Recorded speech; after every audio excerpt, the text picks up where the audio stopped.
As much as I love making videos about analog horror, it does take me a long time to react and edit to the video. An example being the Spider-Man one I keep saying that I'm doing. I am currently working on it, it's just that I want to work on other stuff while I work on that, so that's why we're here. In a previous video, I revisited the Beetlejuice cartoon because my first video about it was bad. And you know, sometimes you need to learn from your mistakes, and that's exactly what we're doing in this video where we're revisiting the Beatles cartoon. That video also wasn't that good, and I didn't really give that much information about the cartoon, and I forgot to mention a key detail. It's technically lost media. It's partially lost media. What exactly am I talking about? You'll find out in today's video.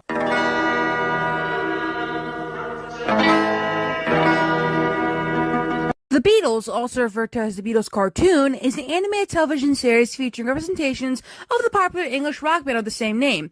It was originally broadcasted from 1965 to 1967 on ABC in the United States, with reruns airing until 1969.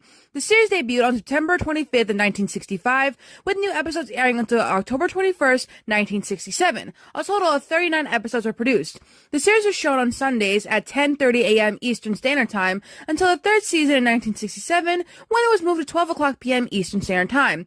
For the fourth season, which aired from 1968 to 1969 and consisted of reruns, the series was shown at 9:30 a.m. Eastern Standard Time on Sundays. Each episode named after a Beatles song with a plot based on its lyrics, and it's also played in the episode. The series was rerun on MTV in 1986 and 1987, and even on the Disney Channel beginning in 1989 on Friday at 5 p.m. You may not know this, but the series was a historical milestone because it was the first weekly television series to feature anime versions of real living people. The series consisted of short animated stories intended to set up visual illustrations of Beatles songs.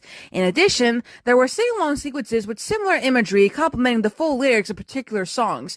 The songs were taken from the albums up to Revolver, as well as non-album singles up to Strawberry Fields Forever, Penny Lane, the song Bad Boy, the German language song Komm gib mir dein Hand, which is I Want to Hold Your Hand, and the Long Tall Sally EP. The series depicted the band in their early mop top and suit look, which was also depicted in the 1964 live-action film A Hard Day's Night. Even though the band had moved beyond it during its series run, the producers attempted to acknowledge the band members' contemporary appearances with photographs of them in the series title sequence during its production run. We will later go on to the depiction of the Beatles, even though I didn't mention it in the picture thing. We will mention it regardless. The Beatles borrowed Richard Lester's fast-cutting directorial style of A Hard Day's Night and its 1965 follow-up, Help! Hal Erickson writes in television cartoon shows that the freaknetic cuts gave the series its breezy pace and comic impudence, which often had to compensate for some distressingly sloppy animations and infantile scripting. Now, let's get something out of the way here. Had this cartoon been made in, like, I don't know, the 90s, the Beatles probably would have been voiced by Jess Harnell, who voices Wacko Warner in Animaniacs. Why do I say this? Well, in an episode of Pinky and the Brain meet the Beatles. And you may have not known this, but Jess Harnell was all four Beatles, because that is how he auditioned for the role of Wacko. He did an impression of all four Beatles, and got the role when he did his Ringo Starr voice. But the cartoon wasn't made in the 90s, and instead, they couldn't even use the band members. They instead used U.S. actor Paul Frees to voice John Lennon, George Harrison, and Brian Epstein, and provided additional voices, while Lance Percival, who would later be Yellow Submarine, voiced Paul McCartney and Ringo Starr. The female voices were provided by Julie Bennett and Carol Corbett.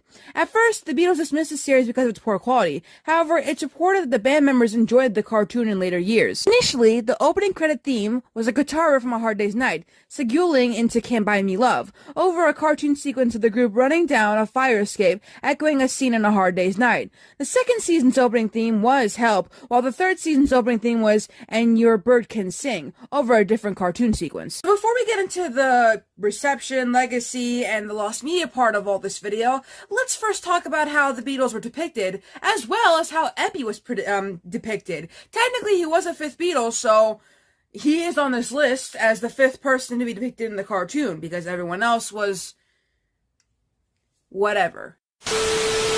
Each Beatles figure was a loose and exaggerated description of themselves, with John and Paul wearing blue collarless suit and tie, and George and Ringo wearing navy blue turtlenecks and light blue blazer jackets. All of them wore matching blue drainpipe trousers and Beatle boots. Wait, Beatle boots are a thing? Oh, it says that Beatle boot or Baba boot is a style of boot that has been worn since the late 1950s, but it was made popular by the Beatles in the 1960s. 这么赢的。 John is described as being the leader, with a mop top that is slightly shorter than the others. He has a bulbous chin and small eyes, and his movements are short and aggressive. He gestures with his hands in a mocking showbiz manner, especially when giving orders, showing that he does not take his job as leader seriously. He slouches rather than sits, and will often pull funny faces and then immediately stops. He uses a sideways look to talk to somebody, and looks away when giving an order. He tends to use sarcastic dry humor, and is lazy and laid back. As well, he's often malicious, especially towards George and Ringo. Despite this, though, he does care about the band members and will do anything for them. Paul is shown as the second in command of the band. He is the most poised and stylish of the four. Stylish, I meant to say. And his mop top is the neatest among them. He has a fine face. That's a bit of a stretch, with eyebrows that are wide and far apart, and eyes that are partially closed and open when he's excited or frightened. He uses his hands, with fingers spread apart, to express himself when talking, and look straight at who he is talking to. He gets excited when John makes suggestions, and when excited, he puts his hand over his mouth. When he is making suggestions or comments, especially when suggesting mischief, he covers it up by assuming a mockingly innocent look, eyes wide and head tilted to one side. Like John, Paul uses dry and sarcastic humor, and is happy-go-lucky and laid back. Despite this, though, he is always willing to help others. Paul and Ringo are the two characters who sound closest to their real-life counterparts. His character is only left-hander, while in real life both he and Ringo are left-handed. George Harrison. Well, George Harrison, in the cartoon, has an angular and wide figure, and is about the same height as Paul, with a mop top that is longer in the back compared to the others.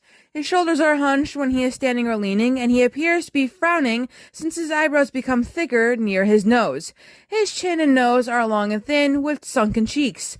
His figure is emphasized when he walks, especially on the knees. He often leans against something with his shoulders hunched, hands in his pockets, and his legs crossed. He never looks at who he's speaking to, and closes his eyes for short periods when talking. He often uses dry, witty humor, and easily succumbs to peer pressure. George has a diverse accent, which is unlike any particular accent, but it does sound similar to an Irish accent. George has been shown to be fascinated with various cultures, and is occasionally superstitious. He and Ringo often do the work for John and Paul, such as in the episode Do You Want to Know a Secret, which is the clip I was using in the beginning before, where they carry the band's luggage into their vacation cottage. He does care about the band members and helps them when needed, though. Ringo, Ringo, Ringo. What can I even say about Ringo in this cartoon? Well, for one thing, he is sympathetic, and he is calm and gentle and innocent. His mop top is the longest and the shaggiest of the four, and at the times almost covers his eyes. His trademark features include his nose and expressive eyes, and his trademark exaggerated laugh. He often smiles, but when he is not, he has a look of curiosity or sadness on his face, with his upper lip protruding in a wavy line. His expressions and humor are usually deadpan, but he is occasionally expressive. Although he is the eldest Beatle, born 3 months before John, he's the smallest of the four, with a thin neck that gets smaller as it reaches the base and a small chin. When he walks, his limbs, hands, and feet move loosely. His clothes often appear to be oversized, and especially his Beatle boots and blazer jacket. During the song portions of the episodes, he often shakes his head and mop top around with a goofy expression when drumming. He gets along best with George, and like him shows interest in various cultures. He often makes bad puns and jokes that he only finds funny. During the introductions to the sing-along segments, he substitutes for the prop man, who is often absent, and sets the stage according to John, Paul, or George's description, often to their surprise or chagrin. It is revealed in the episode Money that Ringo's mother dropped him as a baby, and he says that me mother dropped me once. Ringo, like Paul, is often left-handed, although in I'll Be Back, he played the guitar right-handed.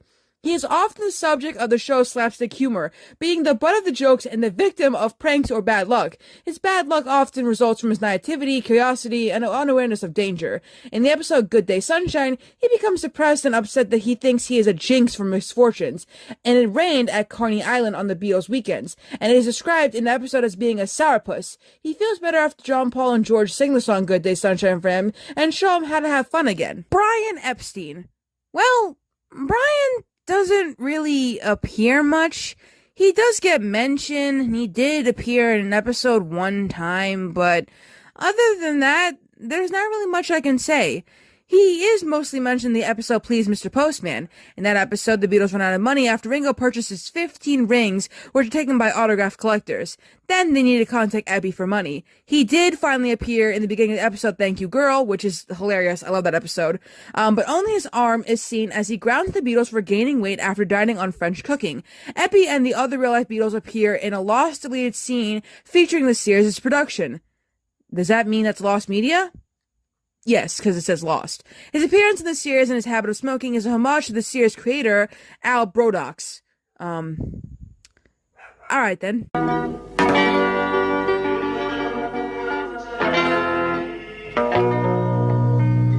The series was an instant ratings hit on ABC in the Saturday morning time slot after it debuted on September 25th of 1965 at 10:30 a.m. Eastern Standard Time. It racked up a 13 score, or 52 share, then unheard in the daytime television.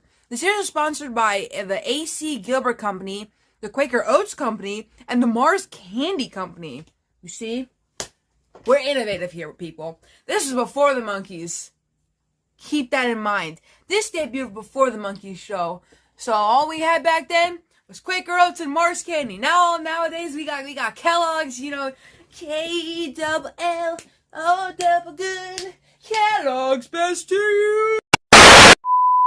Originally, the Beatles disliked the cartoon, which, can you blame them? However, as time went on, they did grow to like it. In 1972, John Lennon commented that he still gets a blast out of watching the Beatles cartoon on TV. And in 1999, George Harrison said, I've always kind of liked the cartoons. They were so bad or so that they were good, if you know what I mean. I think the passage of time might make them more fun for now. He was not wrong about that. I loved the episode where Paul, was battling a movie star. That shit's hilarious. Editing Amy realizing that after George Harrison said that in 1989, he died in 2001. And then when John Lennon said stuff in 1979, he died in 1980. I don't think those two are connected, but I smell a conspiracy theory. The series was syndicated worldwide on television and cable after the original rerun ended in 1969. In 1986 and 1987, new generations were introduced to the series when it was rebroadcasted by MTV and also by the Disney Channel. I didn't know about the Disney Channel part, but the MTV part I did know about. On MTV, the series was shown on Saturday and Sunday mornings at 10 a.m. Eastern Time or 7 a.m. Pacific Time. On the Disney Channel, the series was shown on Fridays at 5 p.m. beginning in 1989. Mark Hamill was even a guest host on the MTV run of the series in 1987, so that's pretty cool. Unfortunately, though, the Beatles' view of the cartoon back then discouraged them from participating significantly in the film Yellow Submarine, whose producer, Al Bordax, and director George Dunning had also been involved in the production of the animated series. Only when the band saw and were impressed by the Yellow Submarine's finished footage did they realize that the film was more of an ambitious creation. As a result, they agreed to appear in the short live-action epilogue for it. Lance Percival, as I mentioned before, provided the voice in the film as the character Fred. In December of 2004, McFarlane Toys released a line of figures based on the cartoon series, featuring all 4 band members with their instruments. In 2005, they released a box set featuring cartoon figures of all 4 band members with instruments, plus an alligator figure, speaker, and radio. Apple Corps Ltd. purchased the rights to the series in the early 1990s. There has been popular demand for Apple Corps to issue a remastered release of the series on DVD. This is connected to the next segment and the final segment of the video, Lost Media, because while the series is on YouTube and in an archive, there are some partially lost bumpers and sketches from the show that some of them haven't been found yet.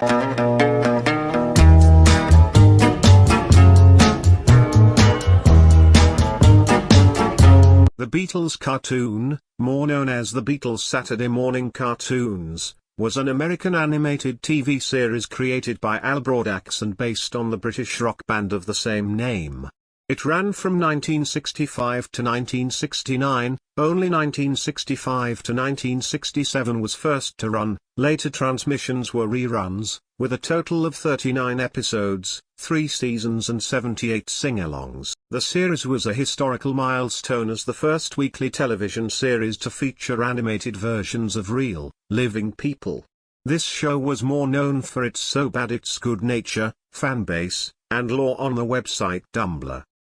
So after every episode, the Beatles cartoon usually had bumpers or skits, short bridges from commercial to feature, that had a storyline. Season 1 bumpers had 5 parts, but Season 2 and 3 bumpers were self-contained comedy sketches. These segments had a duration of 10, 20, or 30 seconds, and were animated in Mexico City by Los Dibujos Animados. I know I butchered that, and I'm so sorry. The sketches frequently feature George and Ringo, mostly Ringo, trying a hobby or an adventure in which one of them ends up in trouble or lucky. Other sketches feature John and Paul getting into odd situations. In a few Season 1 skits, John or Paul help George and Ringo with a hobby or weird situation, while Season 2/3 features Ringo and George, frequently George, in weird situations that always end in him getting injured. As of 2023, the skits are available except for the first act of the beekeeping skit. During mid-2018, the user Alex Beetle uploaded some of the skits and sketches of the show on his channel, but some of them had the original English audio missing. Around late January of 2021, all of the Season 1 skits except for the fourth act of the fishing skit and the first act of the beekeeping skit were uploaded on YouTube in English by the Beatles videos. On September, the YouTube channel Color Brushful uploaded on YouTube the fortune teller skit from Season 2 to 3, albeit in low quality. Around late July of 2021, all of the Season 2 and 3 sketches were uploaded by the Beatles video. Then, on August 4th, a person by the name of Elijah Heckman found the fourth act of the fishing skit and uploaded it on Google Drive. So the beekeeping skit is what makes this partially lost because it's technically been found, but the first act is missing in English. But it has all been found, it looks like, just not the beekeeping one for some reason. Thank you for watching the video. Make sure to like, comment, and subscribe, and turn on post notifications so you'll be notified for all of my videos. Hopefully the next video is the Spider-Man Analog Horror Series. If not, the next video will probably be an update on Project Britannica and Hollow Birds, as they have uploaded 2 new videos. Well, Project Britannica released a new video, and then Alex Archives released a new video, so that's 2 new videos for me to react to. So I will see you all in either of those videos. Bye.